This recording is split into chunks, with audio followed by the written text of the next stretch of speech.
భగవద్గీత అధ్యాయం 2 శ్లోకం 5 శ్లోకం గురున హత్వా హి మహానుభావాన్ శ్రేయో భోక్తుం భైక్ష్యమపీహ లోకే హత్వార్థకామాంస్తు గురునిహైవ భుజే భోగాన్ రుధిర ప్రదిగ్ధాన్ 2.5 అనువాదం ఈ లోకంలో గొప్ప గుణగణాలున్న గురువులను హత్య చేయకుండా భిక్షాటన జీవితం గడపడమే మంచిది. అర్ధకామాల కోసం అలాంటి గురువులను హతమార్చి పొందే సంపద రక్తంతో లేపబడిన భోగాలే అవుతాయి.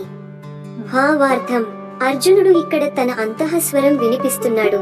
తన గురువులను బంధువులను చంపి సాధించే రాజ్యాన్ని తాను గ్రహించలేడు. అది ధర్మయుద్ధమైనా సరే అది రక్తంతో ముడిపడిన విజయమే అవుతుంది. అలాంటి విజయం తనను ఆకట్టుకోవడం లేదు. తాత్విక విశ్లేషణ ఈ శ్లోకం మనలోని మానవీయతను నైతికతను ప్రశ్నిస్తుంది.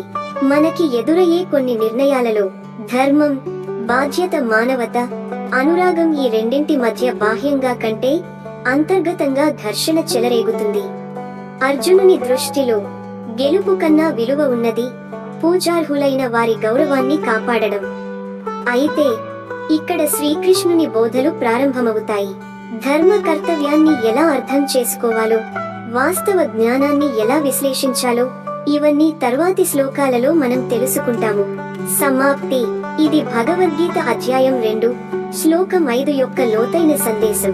ఈ సందేహాలన్నీ మనలోనూ కూడా ఉన్నప్పటికీ గీత ఉపదేశం వాటిని ఆత్మ జ్ఞానంగా మార్చే మార్గం చూపుతుంది.